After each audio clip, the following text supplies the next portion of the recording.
ಅಬಕಾರಿ ಇಲಾಖೆಯಲ್ಲಿ ಬ್ರಹ್ಮಾಂಡ ಭ್ರಷ್ಟಾಚಾರ ನಡೀತಾ ಇದೆ ಅಂತ ಹೇಳಿ ಬಿಜೆಪಿಯವರು ಆರೋಪ ಮಾಡಿದ್ರು. ಅದೇ ಒಂದು ಪ್ರಕರಣಕ್ಕೆ ಸಂಬಂಧಪಟ್ಟ ಹಾಗೆ ಈಗ ಮಿನಿಸ್ಟರ್ ಹೆಸರು ಉಲ್ಲೇಖ ಆಗಿದೆ ಎಫ್ಐಆರ್ನಲ್ಲಿ.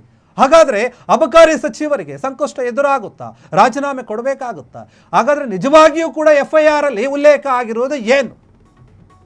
ಇದ್ರ ಬಗ್ಗೆ ತಿಳ್ಕೊಳ್ತಾ ಹೋಗೋಣ. ನೋಡಿ, ಅಬಕಾರಿ ಇಲಾಖೆಯಲ್ಲಿ ದೊಡ್ಡ ಮಟ್ಟದ ಭ್ರಷ್ಟಾಚಾರ ನಡೀತಾ ಇದೆ ಅನ್ನುವಂಥ ಆರೋಪ ಕೇಳಿ ಬಂದಿತ್ತು.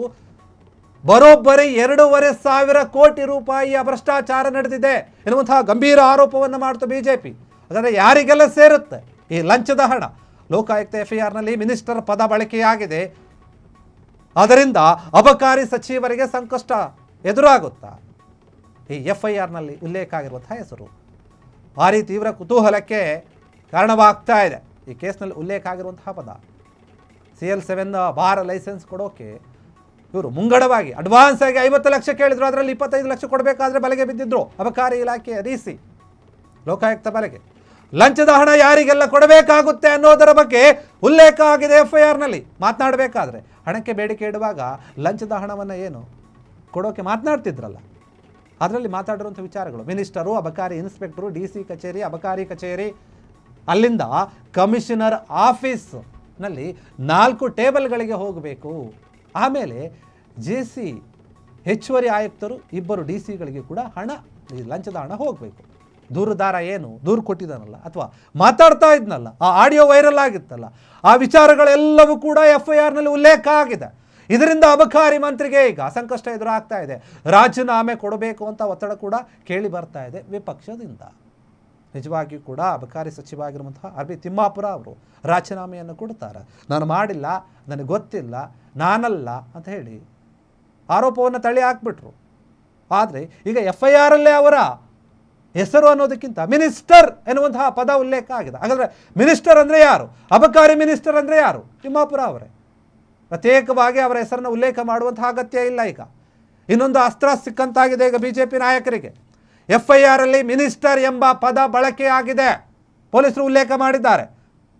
ಯಾರಿಗೆಲ್ಲ ಪಾಲು ಹೋಗುತ್ತೆ, ಯಾರ್ಯಾರಿಗೆ ಕೊಡಬೇಕು, ಅದೆಲ್ಲವೂ ಕೂಡ ಎಫ್ಐಆರ್ನಲ್ಲಿ ದಾಖಲಾಗಿದೆ.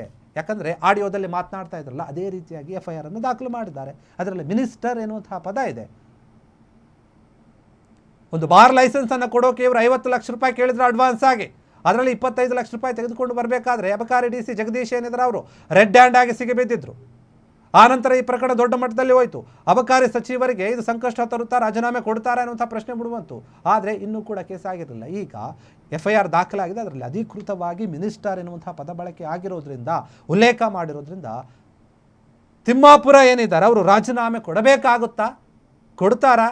ಇಲ್ಲ ಮುಖ್ಯಮಂತ್ರಿ ಸಿದ್ದರಾಮಯ್ಯ ಅವರು ಏನಾದರೂ ಇವರಿಗೆ ಹೇಳ್ತಾರಾ? ಗೊತ್ತಿಲ್ಲ. ಆದರೆ ಅವರು ಮಾತ್ರ ಆರೋಪವನ್ನು ತಳ್ಳಿ ಹಾಕ್ತಾ ಇದ್ದಾರೆ. ನನಗೆ ಗೊತ್ತಿಲ್ಲ, ನಾನು ಮಾಡಿಲ್ಲ, ಅದು ಏನೂ ಇಲ್ಲ ಅಂತ ಹೇಳಿ.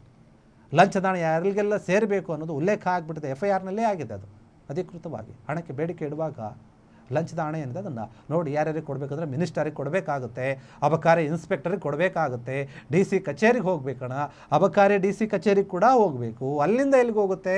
ಕಮಿಷನರ್ ಆಫೀಸಲ್ಲಿ 4 ಟೇಬಲ್ಗಳಿಗೆ ಕೂಡ ದುಡ್ಡು ಕೊಡಬೇಕು. JC ಹೆಚ್ಚುವರಿ ಆಯುಕ್ತರೇನಿದ್ದಾರೆ ಅವ್ರಿಗೆ ಕೊಡಬೇಕು. 2 DC ಕೂಡ ಈ ಒಂದು ಲಂಚದ ಹಣ ಹೋಗಬೇಕು.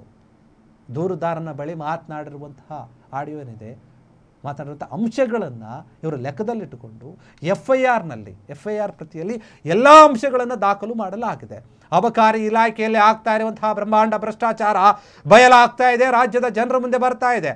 ಆದರೂ ಕೂಡ ಅಬಕಾರಿಯ ಮಂತ್ರಿಗಳು ಮಾತ್ರ ಇದನ್ನು ತಳ್ಳಿ ಹಾಕ್ತಾ ಇದ್ದಾರೆ. ಆ ಆಡಿಯೋ ಯಾರ್ದೋ ಏನೋ ಗೊತ್ತಿಲ್ಲ, ಅದು ನಂದೇ ಅಂತ ಹೆಂಗೆ ಹೇಳ್ತೀರಿ?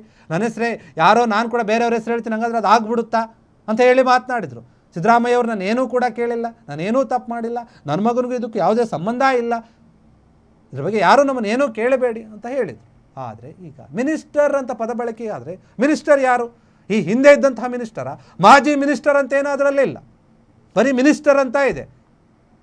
ಹೀಗಾಗಿ ತಿಮ್ಮಾಪುರ ಅವರಿಗೆ ಇದು ನೇರವಾಗಿ ಬಂದಿರುವಂತಹ ಸಂಕಷ್ಟ. ಇದನ್ನು ಯಾವ ರೀತಿಯಾಗಿ ಎದುರಿಸ್ತಾರೆ ರಾಜ್ಯ ಸರ್ಕಾರ?